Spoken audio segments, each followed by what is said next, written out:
الحمد لله رب العالمين والصلاة والسلام على أشرف الأنبياء والمرسلين نبينا محمد وعلى آله وصحبه وأهل طاعته أجمعين.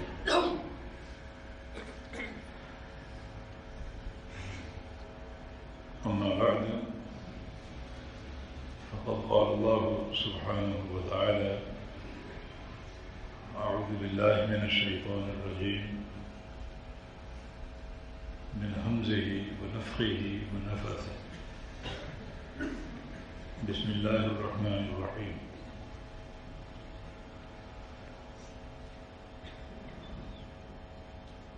يا أيها الذين آمنوا أطيعوا الله وأطيعوا الرسول ولا تبطلوا أعمالكم. ہر حال میں اللہ تعالیٰ اور اس کے رسول صلی اللہ علیہ وسلم کی پیروی اور اطاعت یہ ایک شرعی فریضہ ہے، اور ہر بندے کے لیے ضروری ہے کہ وہ اس دین میں اپنی طرف سے کچھ گڑھ دینے کی بجائے یا اپنی قوم برادری کی باتیں شامل کر لینے کی بجائے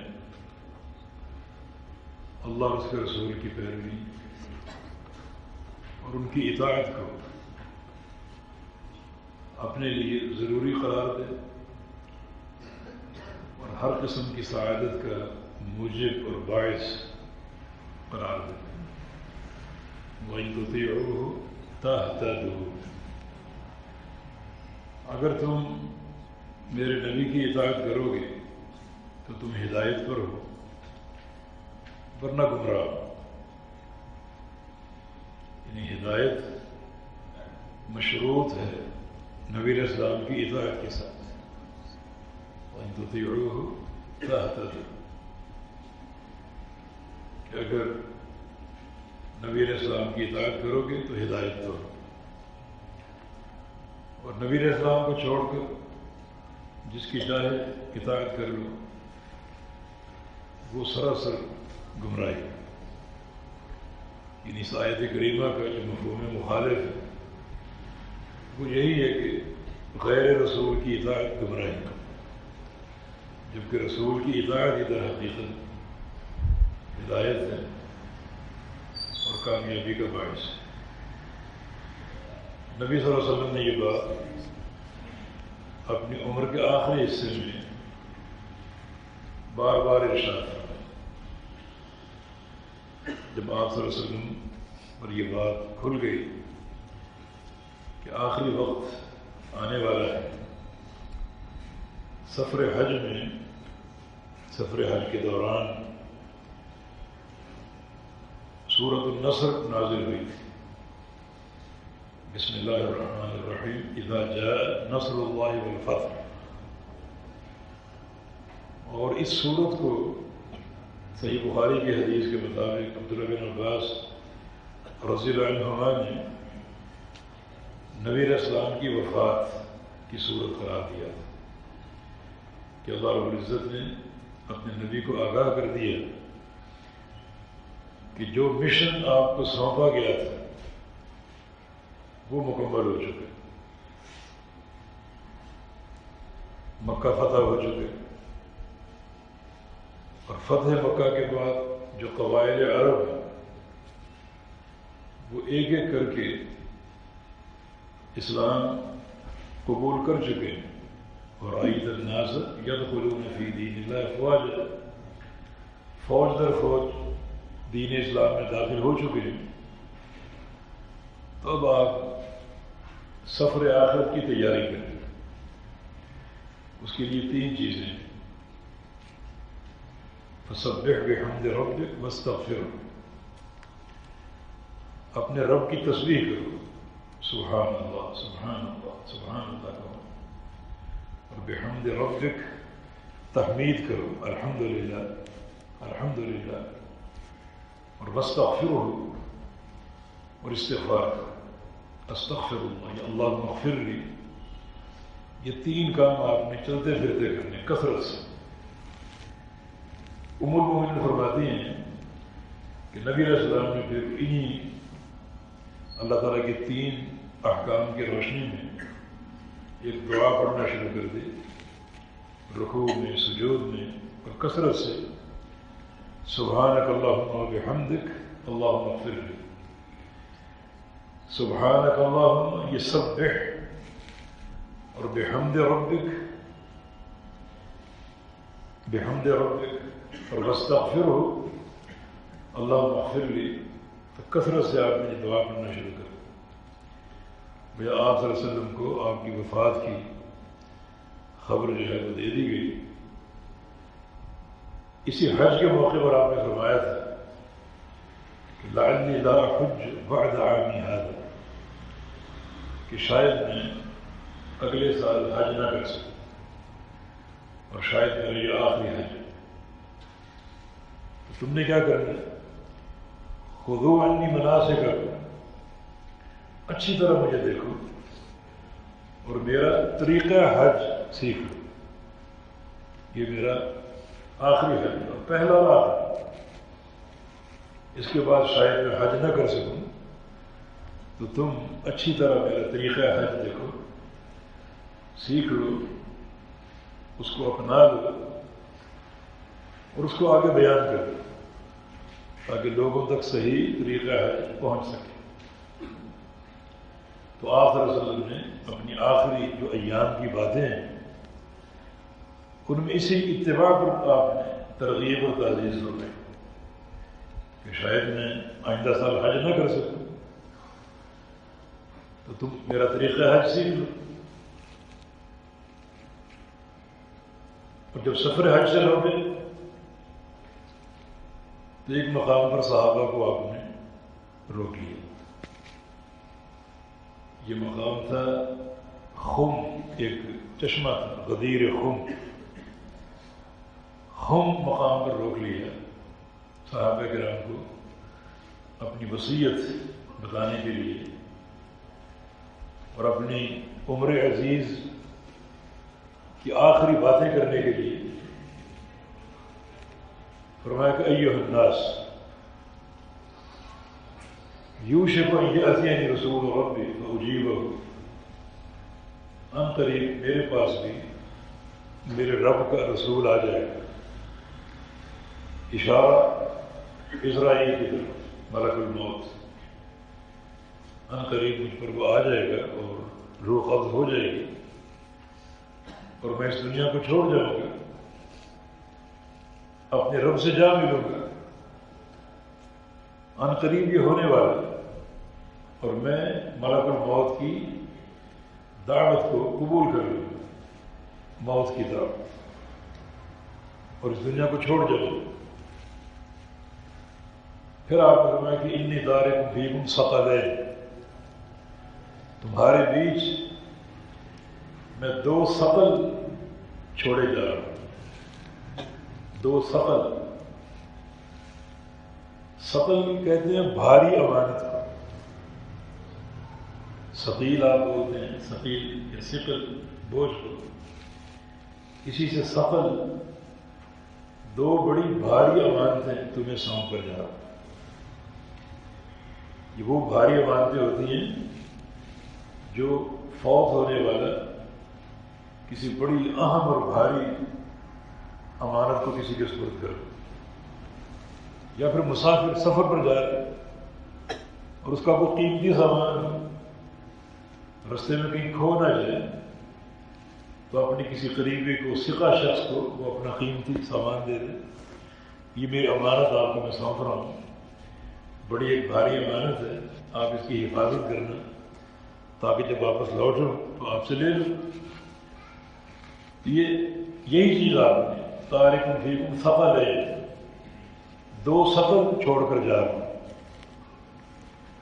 وہ کون کیا چیزیں ہیں؟ ایک تو کتاب اللہ کی کتاب جس کی آپ نے وصیت فرمائی. اور کتاب اللہ سے کیا مراد ہے؟ کتاب اللہ سے مراد دو چیزیں، قرآن مجید اور نبی علیہ السلام کی سنت اور آپ کی حدیث، کیونکہ قرآن حدیث کے بغیر مکمل نہیں ہو سکتا۔ حدیث قرآن کی تعبیر ہے، قرآن کی تشریح ہے، قرآن کی تفسیر ہے، جس کے بغیر قرآن فہم بھی ممکن نہیں ہے۔ اور نبی علیہ السلام سے نصاً حدیث کو کتاب اللہ ثابت ہے، نصاً آپ نے اپنی حدیث کو کتاب اللہ کہا ہے، کیونکہ کتاب و سنت کی آپ نے وصیت فرمائی، اور یہ ثقل ہے، بڑی بوجھل ہے۔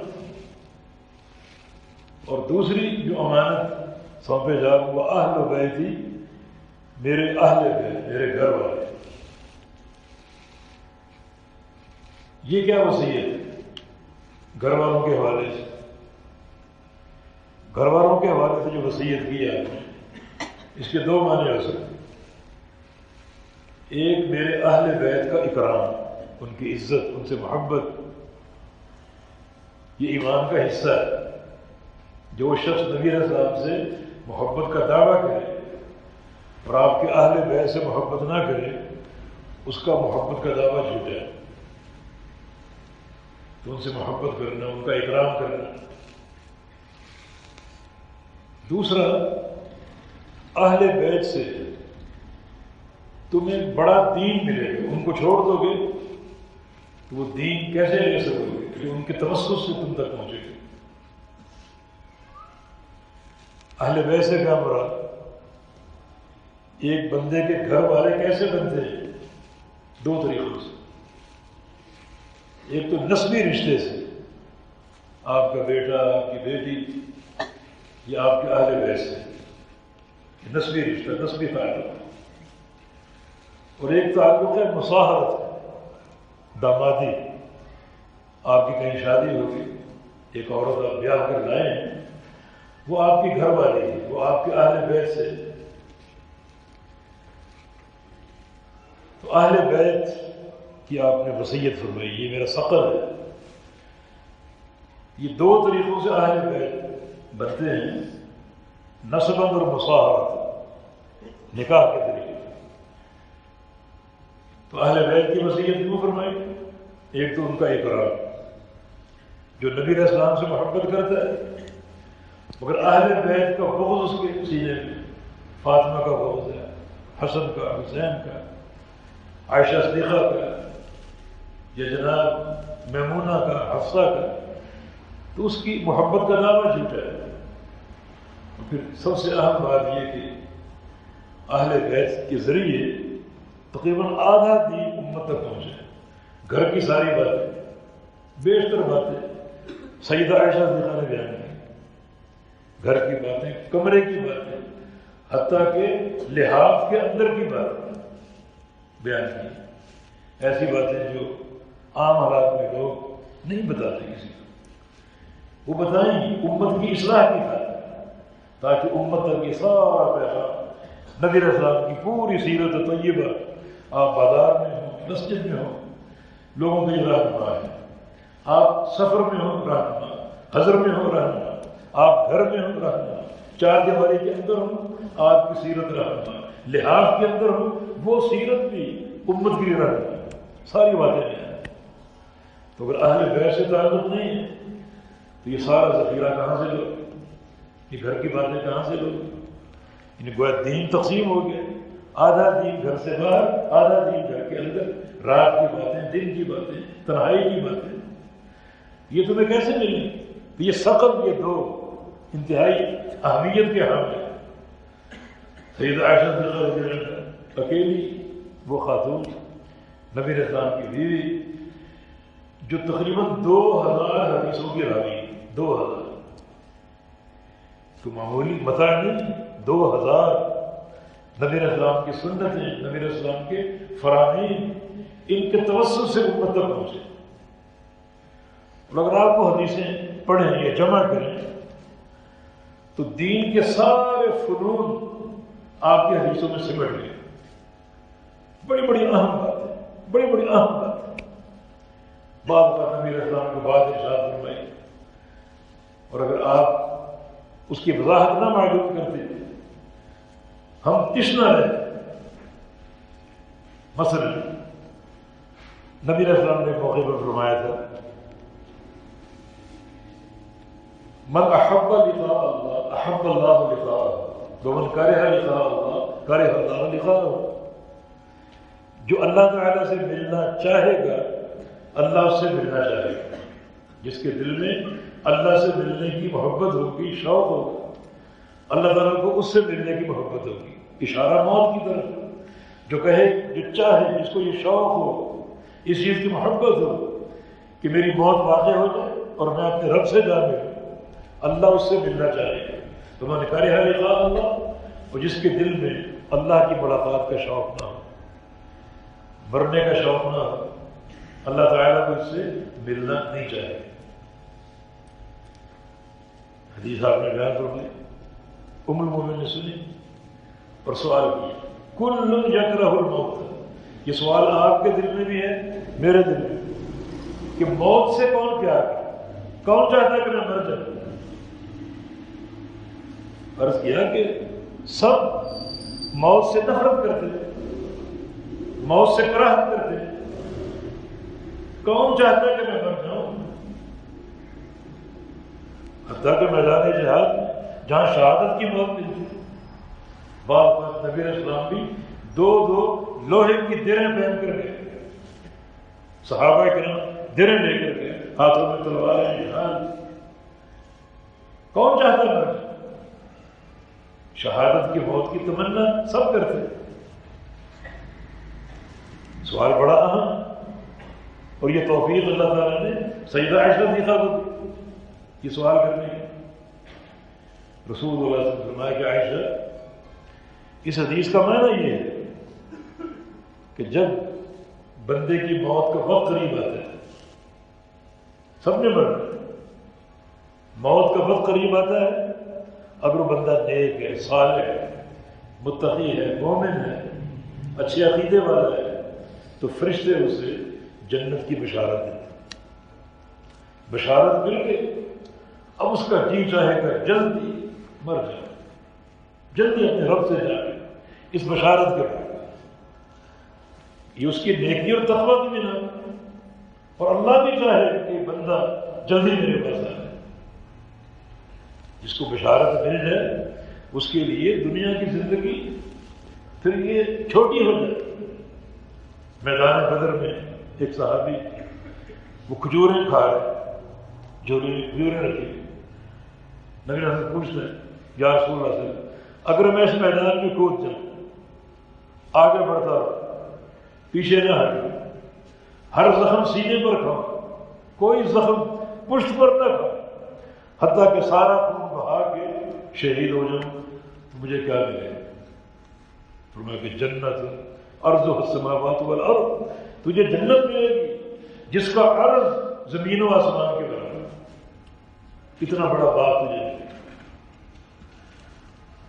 پہلے اس نے کھجوریں ان میں 7 چن لی کہ 7 کھجوریں کھاؤں گا، کچھ ناشتہ کر کے اپنی طاقت بحال کر کے پھر میدان میں جاؤں گا.